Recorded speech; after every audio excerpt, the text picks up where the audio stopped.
These Parisian women are about to see a unique part of their own city, Black Paris. Hello everybody, good morning and welcome to Julia Brown is the tour guide. the Black history. Brown has studied the stories of African Americans who came here to escape racism at home. She maps out a walking tour back in time to Paris's famous Rive Gauche, or Left Bank, where renowned American artists and intellectuals settled in the 20th century. Among them, novelist Richard Wright and entertainer Josephine Baker, the only two African Americans memorialized in Paris. We have history here. There are roots here for us where we don't have roots elsewhere.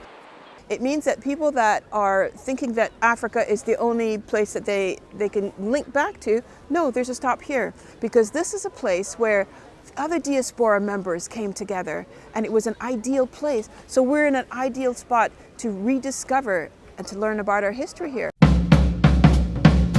Josephine Baker took Paris by storm in the 1920s, breaking into show business with her performance in the musical show La Revue Nègre. At the time, she had become the biggest black female star in the world.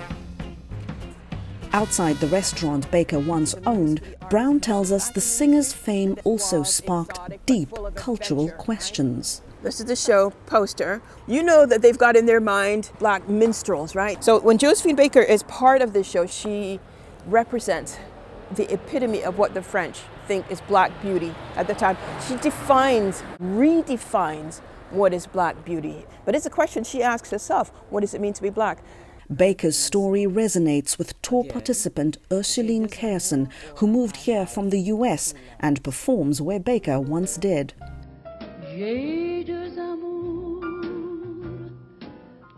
Mon pays est Paris. Pars-tu, mon cœur est ravi. Ma savane est belle. The tour moves to Paris's Latin Quarter. Brown takes us to the apartment where American novelist Richard Wright once lived. This area is called the Brains of Paris, and here... Born in Mississippi, Wright wrote about poverty, politics, and race relations in America and beyond. His work brought him global recognition and unwanted attention, according to his granddaughter, who is also on the tour. He had traveled a lot and he had spoken a lot about the American question, the American race question, but it made him very much watched by secret services, intelligence agencies and everything. Wright reportedly died of a heart attack in 1960. To his family, it's a mystery. We don't think his death was a natural death. Anyway, he lives on in the streets of Paris, and especially here.